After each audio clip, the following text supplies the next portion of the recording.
I've been in Detroit for 20 years. I live downtown, but I head to the suburbs, work, then come back and live downtown.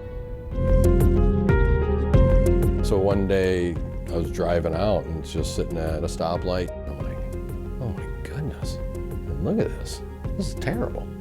The amount of litter was unbelievable. Bags of trash, tires, stuff I can't even tell what it was. In Detroit, over 40 square miles are in some way, let's call crisis. Grass, trees, buildings falling, blight, and that's bigger than most cities in itself.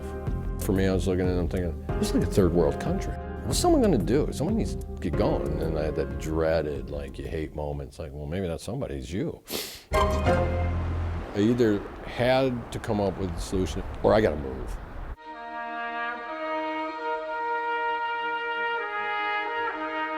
I thought to myself, well, what if you took large tracts of land out of circulation in a positive way? How could you do that? What can no one argue with? Trees.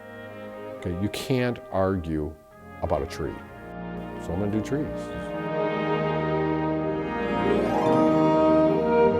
Part of what we were doing was taking chaos and trying to bring it back to order. So having those things perfectly aligned, having them look like there's a rhyme and reason to what they're doing became sort of a battle cry for our team that, hey, it has to look like we really meant to do what we're doing.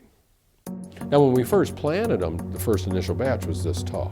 Well, then I went and I said, go get me 500 30-foot high maple trees. And I split them among the farm and I planted them. People were pulling off the side of the road. People are riding bikes and walking in areas that you didn't go to. No one was asked to move. They were all encouraged to stay. We can't tear every house down. We need people to stay. And the people who are staying are now joining in. So if you look, grass is getting cut in places. Well, now all of a sudden it's like, well, hey, if you're doing that, let me join in. I'll cut mine, or I'll trim my trees, or I'll fix the porch or a gutter, And so now what happened is you sort of have that tipping point. Crime's way down.